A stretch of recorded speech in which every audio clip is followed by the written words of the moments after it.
everything I had gone through, I realized that the human mind, if you can put it in a very quiet, calm place and get it to calm down and not be so spastic, that you could possibly make this work out for you. How bad are you really? So I calmed myself down and I had to make this enormous thing small.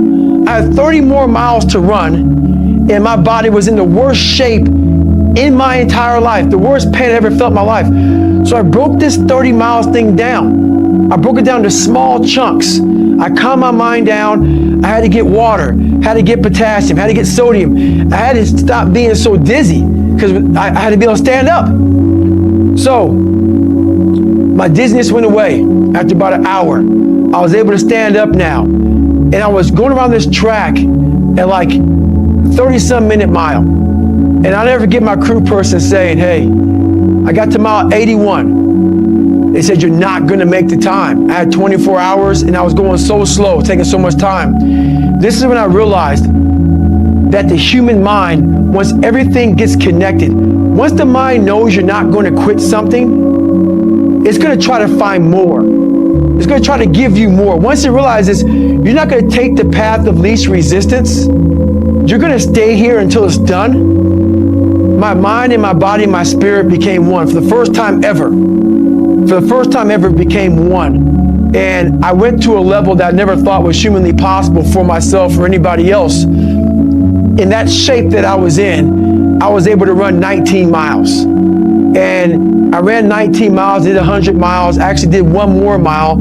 I did 101 miles in 18 hours and 56 minutes. I'd overcome so many obstacles in my life, and this was the final crucible for me. And I got through it. And at the end of this race was such clarity to me. And it was just the most amazing thing I ever do in my life. I was at the very edge of my capability and wasn't sure that I could take one more step. I felt like I drained 99% from my tank at least. My gas light was on, my engine shuddering, yet I knew I had to find more if I was going to finish this race and get myself into bad water. But how do you push yourself when pain is all you feel with every step? When agony is a feedback loop that permeates each cell in your body, begging you to stop. That's tricky because the threshold for suffering is different for everybody. What's universal is the impulse to succumb, to feel like you've given everything you can and that you are justified in leaving a job undone. By now, I'm sure you can tell that it doesn't take much for me to become obsessed. Some criticize my level of passion, but I'm not down with the prevailing mentalities that tend to dominate American society these days. The ones that tell us to go with the flow or invite us to learn how to get more with less effort. Fuck that shortcut bullshit. The reason I embrace my own obsessions and demand and desire more of myself is because I've learned that it's only when I push beyond pain and suffering, past my perceived limitations, that I'm capable of accomplishing more physically and mentally. In endurance races, but also in life as a whole. And I believe the same is true for you. The human body is like a stock car. We may look different on the outside, but under the hood we all have huge reservoirs of potential and a governor impeding us from reaching our maximum velocity. In a car, the governor limits the flow of fuel and air so it doesn't burn too hot, which places a ceiling on performance. It's a hardware issue. The governor can easily be removed. And if you disable yours, watch your car rocket beyond 130 miles per hour. It's a subtler process in the human animal. Our governor is buried deep in our minds, intertwined with our very identity. It knows what and who we love and hate. It's read our whole life story and forms the way we see ourselves and how we'd like to be seen. It's the software that delivers personalized feedback in the form of pain and exhaustion, but also fear and insecurity. And it uses all of that to encourage us to stop before we risk it all. But here's the thing, it doesn't have absolute control. Unlike the governor in an engine, ours can't stop us unless we buy into its bullshit and agree to quit. Sadly, most of us give up when we've only given around 40% of our maximum effort. Even when we feel like we've reached our absolute limit, we still have 60% more to give. That's the governor in action. Once you know that to be true, it's simply a matter of stretching your pain tolerance, letting go of your identity, and all your self-limiting stories so you can get to 60%, then 80% and beyond without giving up. I call this the 40% rule.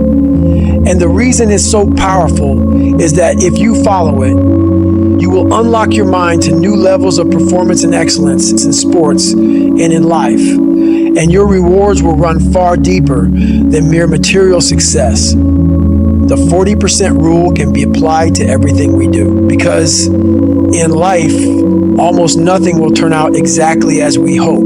There are always challenges, and whether we are at work or school or feeling tested within our most intimate or important relationships, we will all be tempted to walk away from commitments, give up on our goals and dreams, and sell our own happiness short at some point, because we will feel empty, like we have no more to give when we haven't tapped even half of the treasure buried deep in our minds, hearts, and souls. I know how it feels to be approaching an energetic dead end. I've been there too many times to count. I understand the temptation to sell short, but I also know that impulse is driven by your mind's desire for comfort, and it's not telling you the truth. It's your identity trying to find sanctuary, not help you grow.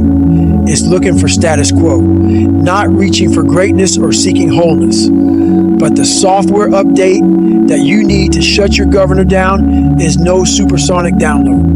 It takes 20 years to gain 20 years of experience. And the only way to move beyond your 40% is to callous your mind day after day, which means you'll have to chase pain like it's your damn job. Imagine you're a boxer, and on your first day in the ring, you take one on your chin. It's gonna hurt like fucking hell, but at year 10 of being a boxer, you won't be stopped by one punch. You'll be able to absorb 12 rounds of getting beat the fuck down and come back the very next day and fight again. It's not that the punch has lost power. Your opponents will be even stronger.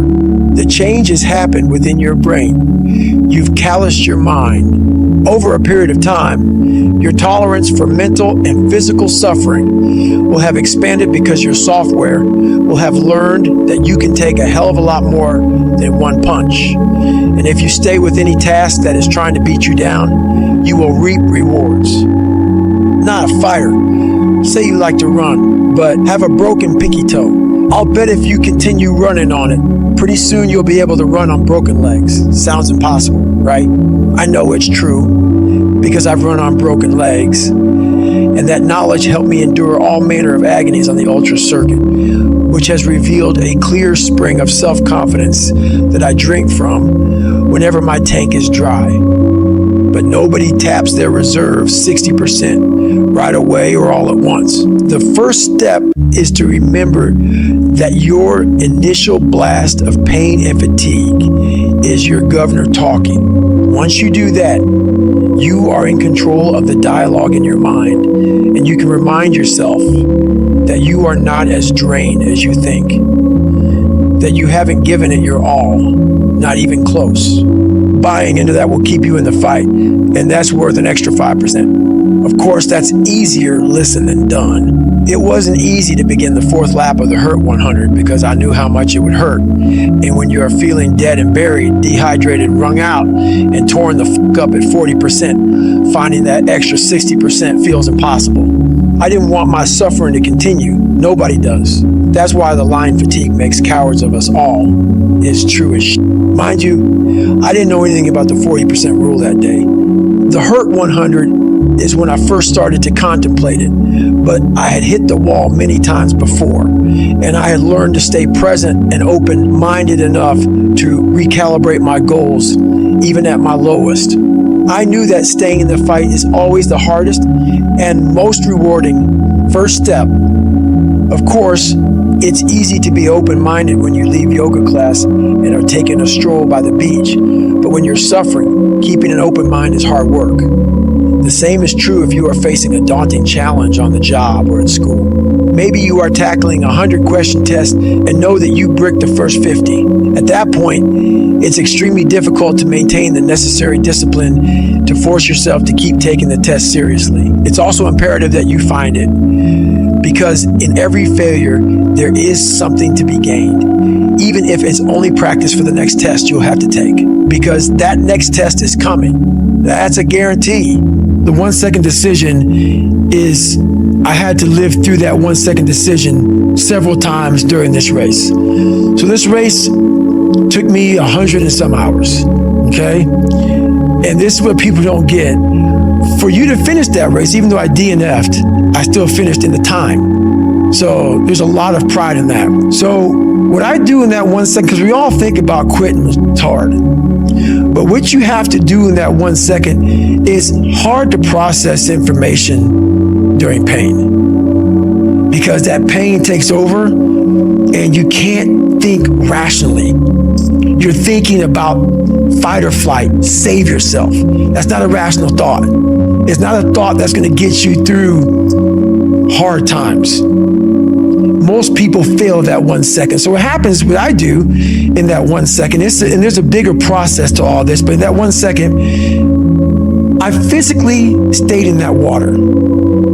Because if I get out of the water, I quit. So I physically stay in the water, but mentally, I'm on the beach with the instructors. And the instructors, it's cold outside, so they got these parkas on, they got their cup of Joe, and they're warm because they've already been through it. So now it's your turn to go through it. So mentally, I get back with them. I'm still in the water physically, but mentally, I'm back with them. I'm chilling. I got my parka on, and now I'm thinking logically because I'm warm now. Mentally, I'm warm. I've taken that 1 second. Let's not quit yet, Goggins. Let's think about your options.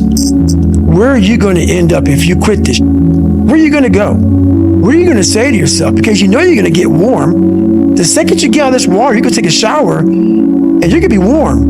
And you could be, and in 5 days, you could be out. So I start thinking logically. I calm my brain down, because your brain just wants to get out. Ring the bell, push your helmet down, get warm, and then you're really And these are the things you have to think about in the 1 second decision. So that's what that's all about. It's about gaining control of your mind, putting things back in the proper perspective, and then saying, I really do want to be here. And I'm going to have a bunch of these 1 seconds through this 130-hour journey. And I have to learn to control these, because if I fail one of these 1 seconds, I will not be a SEAL. I will not be a doctor. I will not be a lawyer. I will not be whatever the fuck it is. So that's how important that 1 second decision is. It's all about your mind takes control of you. You have to say, you, I run this. And that's what that's all about. We must create a system that constantly reminds us who the f we are when we are at our best, because life is not going to pick us up when we fall. There will be forks in the road, knives in your fucking back, mountains to climb, and we are only capable of living up to the image we create for ourselves. Prepare yourself. We know life can be hard, and yet we feel sorry for ourselves when it isn't fair. From this point forward, accept the following as Goggins' laws of nature. You will be made fun of. You will feel insecure. You may not be the best all the time. You may be the only black, white, Asian, Latino, female, male, gay, lesbian. There will be times when you feel alone. Get over it. Our minds are fucking strong. They are our most powerful weapon, but we have stopped using them. We have access to so many more resources today than ever before, and yet we are so much less capable than those who came before us. If you want to be one of the few to defy those trends in our ever-softening society, you will have to be willing to go to war with yourself and create a whole new identity, which requires an open mind. It's funny, being open-minded is often tagged as new age or soft. F that. Being open-minded enough to find a way is old school. It's what knuckle draggers do. And that's exactly what I did.